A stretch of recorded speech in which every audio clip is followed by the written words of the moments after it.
from the News Channel 5 network. This is Urban Outlook.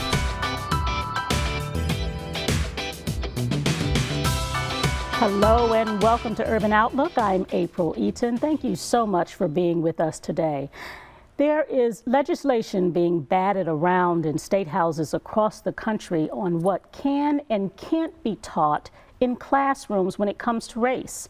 According to an Education Week analysis, at least 15 states have legislation banning something called critical race theory and limiting how teachers talk about race. On one side, let's call it the conservative side, there are claims that critical race theory inflames divisions on the basis of race and sex and ethnicity and religion. On the other side, these efforts are called a way of whitewashing America's true history, the good, the bad, and the ugly of it. So let's get in on this conversation and talk to Dr. Chezare Warren, who is a Vanderbilt faculty member, Peabody College Associate Professor of Equity, Inclusion, and Education Policy. He has taught the critical race theory class both at Vanderbilt and Michigan State University. Welcome to the show, Dr. Warren. Thank you. Thank you for having me. As I said, there's many states that are having this conversation about critical race theory. Even the state of Tennessee, in fact, governor passed a bill into law that says that we are going to ban this critical race theory in classrooms, not teaching these courses in our classrooms in the state of Tennessee. Give us a definition of what critical race theory is. So thank you for the question, and thank you again for having me. So critical race theory is a set of perspectives, intellectual perspectives, philosophical assumptions about race, about racism, about the United States, that helps us to understand and make sense of the ways that race and racism has shaped disparity as it relates to various forms of social inequity and outcomes. So critical race theory, it uses the language of theory, and theories help to explain social phenomena, gives us a language for understanding our social world in ways that we would not understand it without said theory. And what critical race theory is doing is really helping us to understand the ways that race confers power and advantage to certain people, and at the same time confers disadvantage to other people, specifically accorded to this sort of arbitrary social and politically constructed category of race that we know does not have a biological base, but that when meanings get assigned to it, that it does have material consequences for people of different races. So when you think about some of the courses that are taught right now in schools, just basic civic courses, history courses, those kinds of things, what do those courses look like without conversations around race? I mean, those courses look like what my students would say, a history and a curriculum that has been whitewashed. And it's interesting that without me ever using that language, that my students, in starting to invite them into a conversation about the country that is a more complete understanding of who we are and where we've come and how we've gotten to where we are today, they use the language of whitewashing, I think in part because they've come to recognize that by omitting histories of genocide and omitting histories of indigenous erasure and Black subordination, that we are incomplete in our understanding of the type of country that we live in. And so what I will also say is that I was a middle school and high school math teacher and an instructional coach in Chicago public schools. I've been working in and around schools for going on 2 decades. And what I know is that folks are not necessarily teaching critical race theory. If anything, what I think the right is responding to is an unsettling of the social order, which is we understand the country and public schooling in this country to have a particular function, which is to sort of help folks to understand their place in the world. And what folks are starting to resist and push back against is this sort of feeling that we are not the same country we once were, and that our ideals as a country do not quite meet the standard of our reality. And as you start to expose a history that tended to water down, erase, peripheralize particular stories and moments, and I think about this as it relates to the Tulsa Massacre, and that for many of us, we're just now, maybe in the last 5 years, learning more about all of the ways that prosperous Black communities have been desecrated and Black folks have been terrorized, and how when those histories get muted and erased, that we tend to just have an incomplete understanding of the world. And so once we do come into consciousness, it starts this whole process of sort of unraveling and unsettling us in ways that threaten those who have historically retained power. It's interesting because you talk about the Tulsa Massacre, and I wonder, in a classroom without the ability to talk about race and the impact of race, what does that event really look like? What are teachers describing, or does it even come up in conversation at all?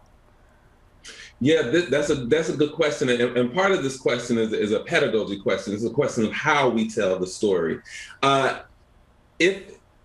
From my perspective, and in my experience, it is important, if we want young people to be critical, like we say we want them to, and to be able to negotiate the world in ways that add value and help them to contribute. Our goal is not to indoctrinate them or to make them believe any one thing or another thing. The opportunity and the space that teachers have is to simply lay the facts on the table and invite young people into a conversation to reason with those facts. This thing happened. Okay, now that we know that this thing actually happened, what does it say about our society? This is not about blaming white people or making white people into hating folks who are full of hate or evil, right? We're not trying to construct white people or whiteness necessarily as evil, though there are arguments that can be made around the ways in which whiteness has been and is in the present day representative of forms of evil or sustaining forms of evil in our country. So the thought that teachers are saying because white people did this, they're evil, I feel that is less of the occurrence and more it is, here's what's happened in our world and in our society historically. How do we make sense of that moment in time, the significance of that moment for shaping the trajectory of our country, and what do we do now with this information moving forward? That's an opportunity that teachers have just to get students and young people to think critically about those moments so that they can start to decide what type of world they want, especially, and to borrow from something I read about the governor, his issue being that we want to continue to move towards a more perfect union rather than a country full of divides. Well, how do we move towards a more perfect union if we're not inviting youth to ask the questions and to decide what that needs to look like for their futures? We don't do that by hiding the truth of ourselves. In fact, it almost seems like some of the wording around the reasons behind banning critical race theory, when you hear the descriptions of why this needs to be a topic of conversation right now in legislatures across the country, it is because it takes away the ability to unify and bring us together. It's almost as though they're using those words that we hear against us, right? In a sense. And so I wonder what your thoughts are as far as some of the things that are being said. You brought up Tennessee Governor Bill Lee, who, of course, as I said, signed a bill into law barring public schools from using educational materials or teaching concepts in our state schools. And the quote here, or the U.S., saying the U.S. is fundamentally or racist or sexist. Any materials that sort of label those kinds of things are not allowed. But is it truly keeping us apart by having conversations around these very tough topics?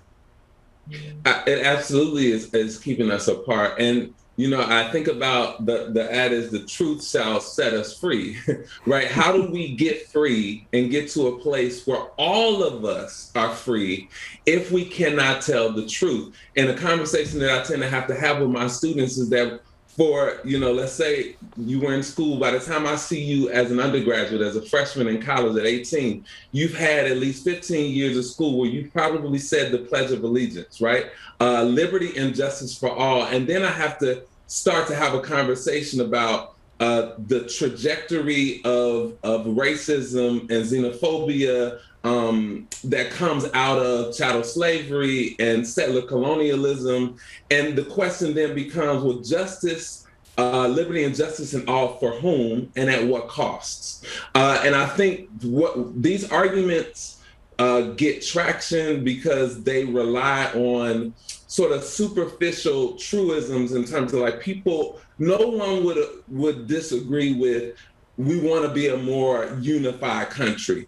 The disagreement comes in the pathway towards that sort of unification. And if the unification of the country and the freedom of the country relies on my exploitation as a person, then we're not really free. And so the version of freedom that you want and the America that you want to make great again is a version of America where Black people were 3/5 of a human and that Indigenous people didn't exist at all.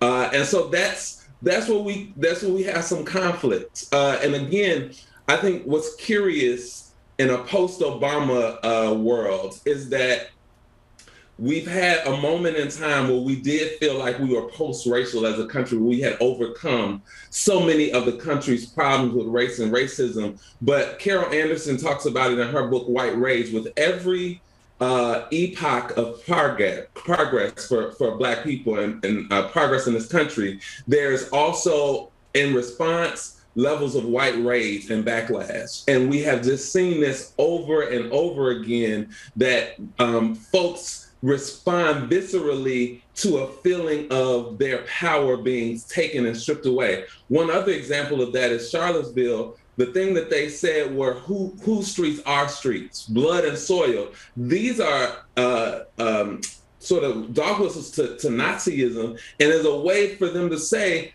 America belongs to white people. And anything that would suggest that it doesn't is a problem, and it contradicts the reality of this country and its history, rather than actually getting to a place where we're living up to the ideals of our democracy. Dr. Warren, let's take a quick commercial break, and when we come back, I want to talk more about this topic, of course, and also some of the work that you're doing, making sure that we understand how education should work for our Black children. We'll be right back after this. Stay with us.